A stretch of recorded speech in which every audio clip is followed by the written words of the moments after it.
Good morning students, welcome back to botany class.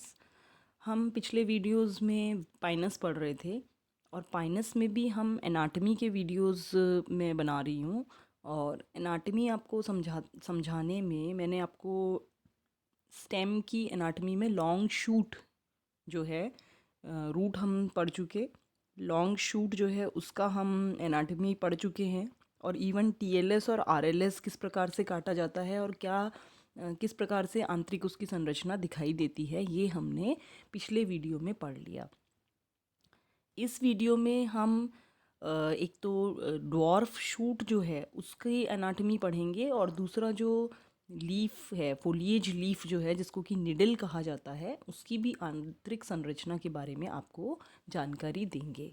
तो शुरू करते हैं ड्वार्फ शूट से। ड्वार्फ शूट जो है, आपको मॉर्फोलॉजी में ध्यान हो तो जो लॉन्ग शूट है उसी पे ड्वार्फ शूट्स लगे हुए होते हैं। और लॉन्ग ड्वार्फ शूट से मतलब है शूट विथ लिमिटेड ग्रोथ।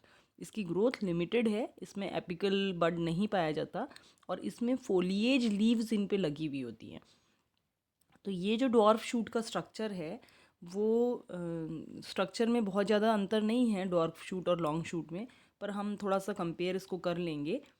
एक तो जो रेजिन कैनाल्स हैं यहाँ पर कॉर्टेक्स में पाई जाती हैं, ज़्यादातर वो 6 होती हैं नंबर में, वेरी कर सकता है नंबर, पर जनरली वो 6 होती हैं। इसी प्रकार से जो वस्कुलर बंडल इसमें पाए जाते हैं उनकी संख्या भी 6 ही होती है इन जनरल, लेकिन कुछ स्पीसीज में वह वेरी कर सकता है। अगर पिथ को कंपेयर किया जाए लॉन्ग शूट से, तो पिथ रीजन यहाँ पर कंपैरेटिवली छोटा होता है लॉन्ग शूट से। वस्कुलर बंडल अगर हम देखेंगे तो वस्कुलर बंडल जैसा कि लॉन्ग शूट में स्टेम जो है, लॉन्ग शूट मतलब स्टेम से ही है कि कॉन्जॉइंट, कोलेटरल, ओपन और एंडार्क टाइप ऑफ वस्कुलर बंडल पाया जाता है। तो यहाँ पर भी conjoint, collateral, open, एंडार्क vascular bundle पाया जाता है। ये मैंने आपको वहाँ भी बताया था। कॉन्जॉइंट कोलेटरल का मतलब है जब जाइलम के ऊपर ही फ्लोएम हो, मतलब एक ही रेडियस पे जाइलम और फ्लोएम अगर मौजूद हैं तो इस प्रकार के बंडल को कॉन्जॉइंट कोलेटरल बंडल कहते हैं। ओपन से अर्थ होता है अगर कैम्बियम उनके बीच में प्रेजेंट है तो बंडल ओपन है। एंडार्क का अर्थ होता है कि प्रोटोजाइलम अगर अंदर की तरफ में है, पिथ के साइड में है, तो बंडल जो है एंडार्क कहलाएगा। और ये स्टेम की खासियत होती है। ये जो सारी चीज़ें मैंने आपको बताई वो सारी चीज़ें एक तरीके से स्टेम में पाई जाती हैं। कॉन्जॉइंट कोलेटरल बंडल भी स्टेम में पाया जाता है, क्योंकि जब मैंने आपको रूट पढ़ाया था तो आपको वहाँ बताया था कि रूट के अंदर बंडल्स रेडियल होते हैं, मतलब जाइलम और फ्लोएम जो है अलग अलग रेडियस पे पाए जाते हैं और वहाँ पर एग्जार्क कंडीशन पाई जाती है। और अगर सेकेंडरी ग्रोथ है तो बंडल ओपन आप बोल सकते हो उसको वहाँ पर, लेकिन अगर नहीं है कैम्बियम तो वहाँ पर बंडल क्लोज होता है। तो इस तरीके से हम आइडेंटिफाई कर सकते हैं कि कौन सा सेक्शन जो है स्टेम का है और कौन सा सेक्शन रूट का है। अब हम आगे आगे देखते हैं कि आगे जो है ड्वार्फ शूट जो है, अगर वो ओल्ड है, अभी तक तो हमने आपको बताया कि ड्वार्फ शूट यंग स्टेज में क्या दिखेगा उसमें। अगर चित्र देखना चाहें हम चित्र भी देख लेते हैं पहले। ये देखिए, ये टीएस ऑफ यंग शूट, एक तरीके से ड्वार्फ शूट का यंग टाइम पे, मैच्योर जब ज़्यादा नहीं हुआ है वो, तो तब आप देख सकते हो। तो इसमें आपको बाहर वही स्केली लीव्स लगी हुई होती हैं, इसलिए स्ट्रक्चर बहुत ज़्यादा सर्कुलर नहीं होता है, थोड़ा रफ जैसा दिखाई देता है। सबसे बाहरी लेयर जो है एपिडर्मिस पाई जाएगी। फिर आएगा कॉर्टिकल रीजन। ये जो रीजन है ये कॉर्टेक्स रीजन है। कॉर्टेक्स रीजन के अंदर आपको रेजिन कैनाल दिखाई देगी, टेनिन सेल्स दिखाई देंगे। इसके अलावा अंदर फिर आपको फ्लोएम दिखाई देगा। फ्लोएम, ये डॉटेड वाला जो पोर्शन है ये फ्लोएम है, देखिए। फिर फ्लोएम के अंदर जो लेयर है वो कैम्बियम है, क्योंकि बंडल ओपन है। फिर अंदर आप देखिए ये जाइलम है, जाइलम है। और इसके अंदर आपको प्राइमरी जाइलम, सेकेंडरी जाइलम लिखा हुआ है, लेकिन इसमें एक्चुअल ग्रोथ इतनी हुई नहीं है। तो अगर हो जाती है ग्रोथ तो सेकेंडरी जाइलम दिखेगा, नहीं अगर सेकेंडरी ग्रोथ नहीं हुई है तो आपको सिर्फ जाइलम ही आपको लिखना है यहाँ पर। और फिर ये आ गया आपका मेडुलरी रेज बीच में, और बिल्कुल बीच में आप देखिए पिथ रीजन आपको दिखाई दे रहा है। तो इस तरीके का स्ट्रक्चर आपको दिखाई देगा किसमें, साइकस के टीएस ड्वार्फ शूट का यंग स्टेज में। अब ओल्ड स्टेज में, ओल्ड से क्या मतलब है, ओल्ड से मतलब है कि जब सेकेंडरी ग्रोथ हो जाती है। तो जब सेकेंडरी ग्रोथ इसमें हो जाती है तो नॉर्मली इसके अंदर कॉर्क कैम्बियम सेकेंडरी कॉर्टेक्स नहीं मौजूद होते, आपको एपिडर्मिस ही दिखाई देता है बाहर, और एक्सटर्नली वो स्केली लीव से ढका हुआ होता है। इंटरनली अगर आप देखते हो एपिडर्मिस के अंदर तो आपको कॉर्टिकल लेयर्स ही दिखाई देंगी, कॉर्टेक्स ही दिखाई देगा। और कॉर्टेक्स के अंदर अगर आप देखते हो तो प्राइमरी फ्लोएम आपको दिखाई देगा। और प्राइमरी फ्लोएम क्योंकि थोड़ा क्रश हो जाता है, क्योंकि सेकेंडरी फ्लोएम अब बन जाएगा कैम्बियम की माध्यम से। तो सेकेंडरी फ्लोएम हम बाहर से लेयर देख रहे हैं, सबसे पहले एपिडर्मिस दिखाई दिया, फिर कॉर्टेक्स दिखाई दिया, फिर कॉर्टेक्स के अंदर जो है आपको प्राइमरी फ्लोएम यहाँ पर दिख रहा है, फिर प्राइमरी फ्लोएम के बाद सेकेंडरी फ्लोएम दिख रहा है, सेकेंडरी फ्लोएम के बाद आपको कैम्बियम दिखाई देगा, फिर कैम्बियम के बाद सेकेंडरी जाइलम दिखाई देगा विद मेडुलरी रेस, और फिर उसके अंदर आपको प्राइमरी जाइलम दिखाई देगा जिसमें कि प्रोटोजाइलम होगा, और वो एंडार्क कंडीशन में है, मतलब पित्त के साइड में है, तो एंडार्क कंडीशन कहलाएगा। कुछ आप देखेंगे पित्त में टेनिन सेल्स भी आपको नज़र आएंगे। तो ये कुछ इस तरीके का स्ट्रक्चर आपको सेकेंडरी ग्रोथ के बाद दिखाई देगा, जो कि चित्र में भी अभी आपको मैं समझाऊंगी। अब आपको ध्यान हो मॉर्फोलॉजी, तो ड्वार्फ शूट के ऊपर ही निडल लगा हुआ होता है। तो अगर आप बिल्कुल किनारे से ऊपरी सिरे से अगर बिल्कुल ऊपरी सिरे तक पहुंच गए ड्वार्फ शूट के, और वहाँ से अगर आप सेक्शन कटिंग करेंगे तो क्या होगा कि ये जो निडल्स उस पर लगी हुई है, मैंने आपको बताया था कि स्पर कहा जाता है, और वो स्पर जो है उसमें ड्वार्फ शूट विद, अगर किसी में एक निडल है तो सिर्फ एक निडल आएगी तो उसको हम बोलेंगे मोनोफोलियर, दो निडल हैं तो बायफोलियर, तीन निडल एक साथ हैं तो ट्राइफोलियर। तो वो एक आध सेक्शन हो सकता है आप एक साथ कट जाए जिसमें कि सारी निडल्स एक साथ आपको दिख रही है एक लेयर में, क्योंकि वो बिल्कुल शूट का ऊपरी हिस्सा होगा ड्वार्फ शूट का। लेकिन आगे अगर आप फिर काटोगे तो वो सारी निडल्स अलग अलग हो जाएंगी। यही चीज़ मैंने यहाँ पे समझाई है कि बायफोलियर होगा तो दो निडल होगी, ट्राइफोलियर होगा पर तो उसके अंदर तीन निडल्स, तीन फोलिएज लीव्स जो हैं वो मौजूद होंगी। तो चित्र देखते हैं एक बार। ये देखिए स्केली लीव्स बाहर लगी हुई हैं, फिर आ गया आपका एपिडर्मिस, एपिडर्मिस के अंदर टेनिन सेल्स हैं, फिर आ गया आपका एपिडर्मिस में नहीं, सॉरी, टेनिन सेल्स आपको कॉर्टेक्स में दिखाई देता है। ये एपिडर्मिस तो सिंगल लेयर्ड है, यहाँ पे आप देख रहे हैं कॉम्पैक्टली अरेंज्ड सेल्स हैं।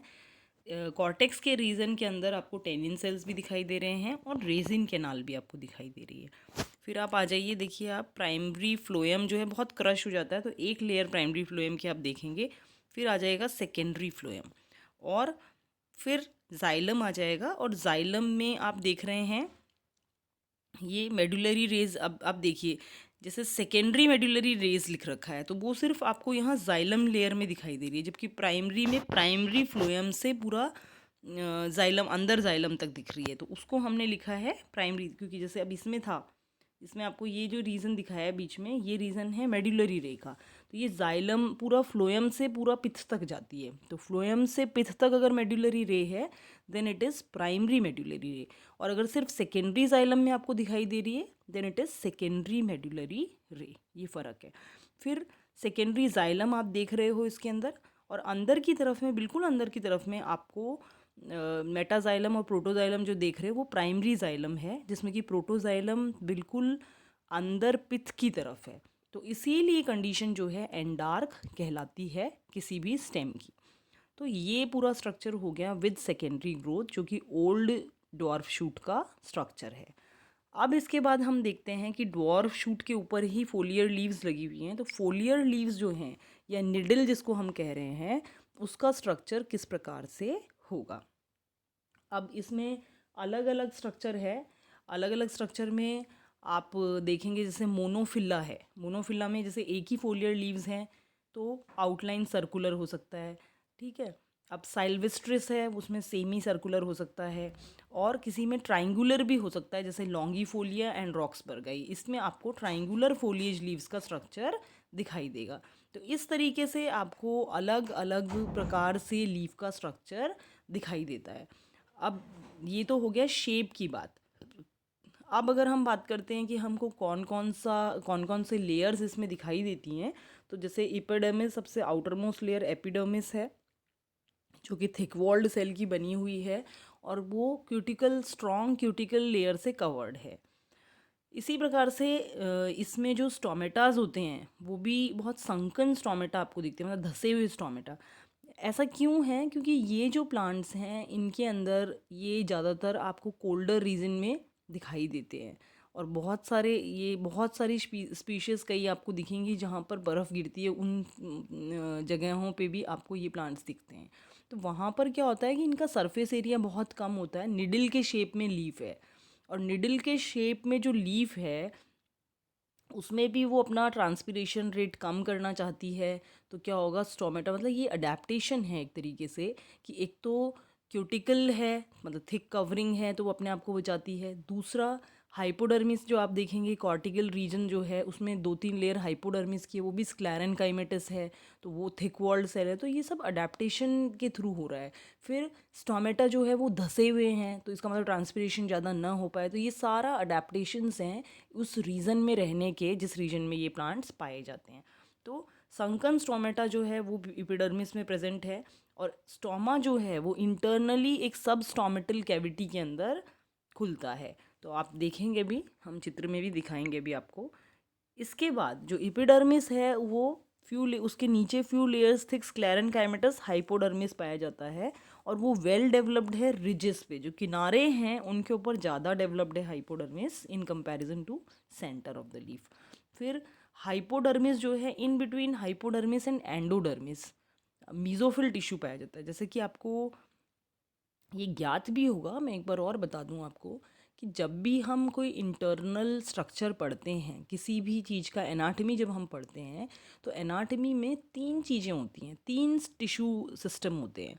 पहला होता है एपिडर्मल टिश्यू सिस्टम, दूसरा होता है ग्राउंड टिश्यू सिस्टम, और तीसरा होता है वस्कुलर टिश्यू सिस्टम।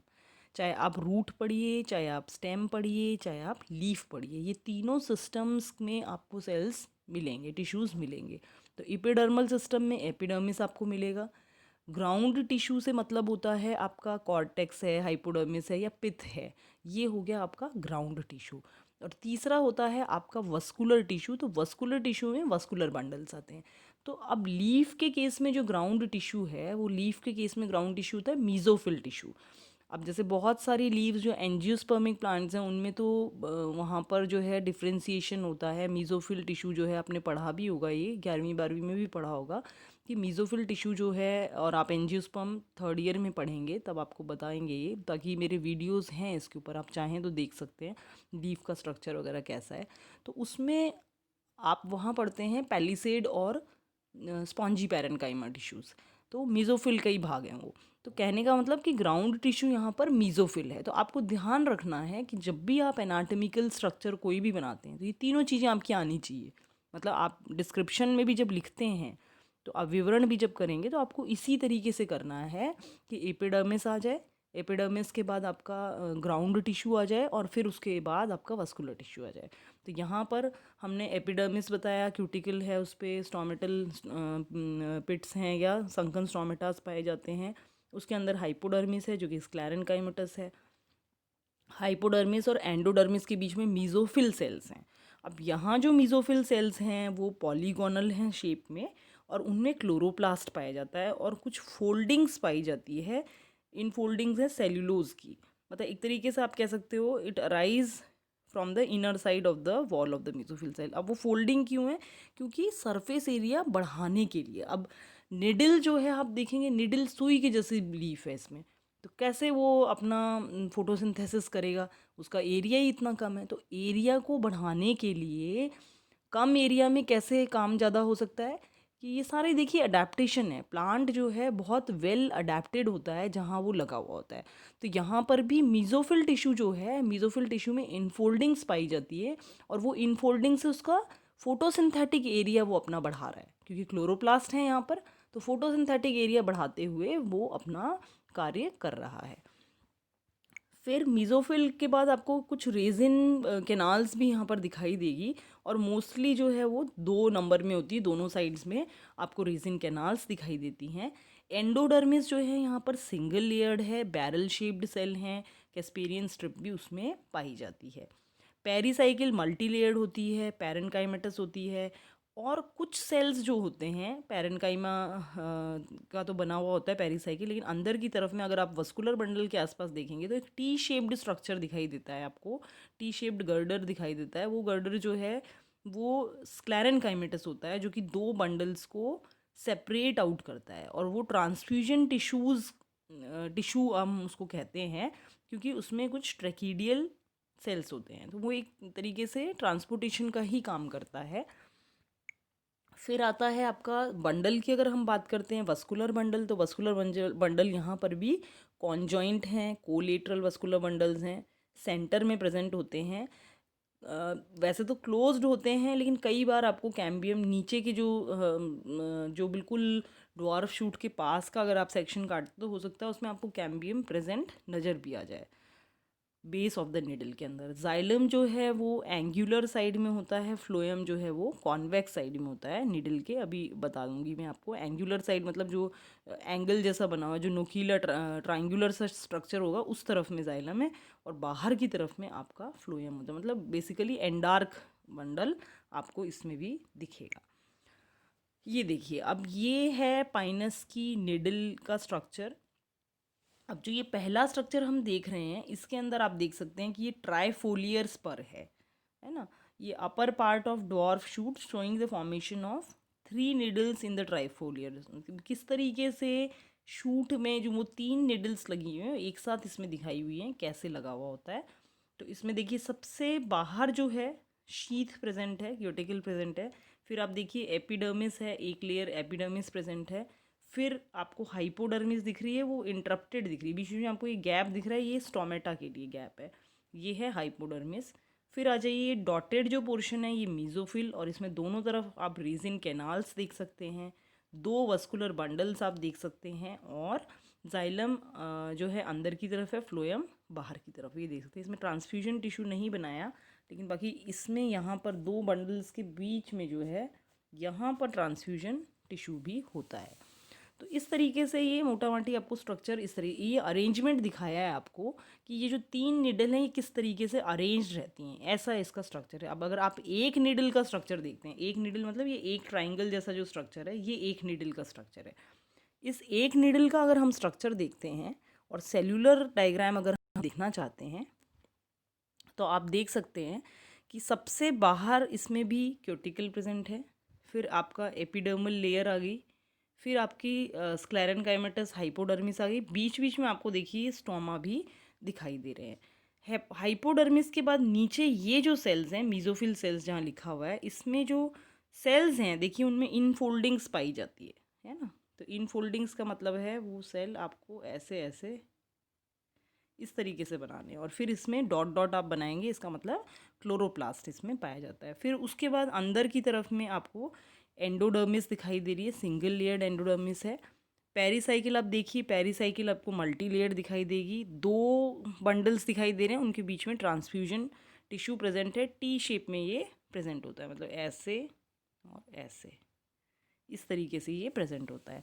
फिर आ जाइए आप बंडल, जो बंडल हैं उसमें आपको फ्लोएम जो है वो देखिए बाहर की तरफ में फ्लोएम है, और ये अंदर की तरफ में जाइलम, मतलब इस हिस्से में ये अंदर बोलेंगे आप तो अंदर की तरफ में जाइलम है, इस हिस्से में आपको फ्लोएम दिखाई दे रहा है, और उसमें भी आपको प्रोटोजाइलम बिल्कुल अंदर दिखाई देगा, और उसके ऊपर की तरफ में आपको मेटाजाइलम दिखाई देगा। तो ये एक पूरा निडल, अगर आप सिंगल निडल या कंसिडर करते हैं, या फोलेज लीव्स उसको कहते हैं, उसको कंसिडर करते हैं, तो इस प्रकार का स्ट्रक्चर दिखता है। अब ये देखिए, ये कॉर्नर्स पे हमने बोला था, तो कॉर्नर्स के ऊपर ये कॉर्नर है, कॉर्नर पे हाइपोडर्मिस की लेयर ज़्यादा दिखती है, और ये रेजिन कैनाल भी आपको कॉर्नर पे नज़र आ रही है।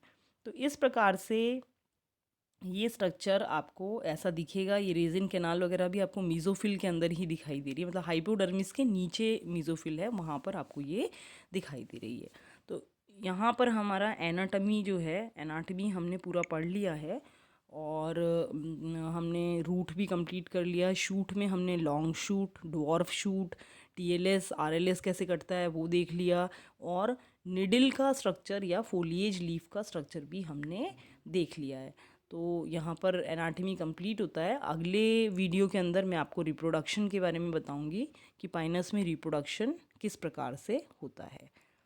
और आप इसको पढ़िएगा, कोई भी डाउट होता है आप पूछ लीजिए। अभी भी जिन बच्चों ने सब्सक्रिप्शन नहीं किया है चैनल का वो प्लीज़ सब्सक्राइब करिए। Thank you so much.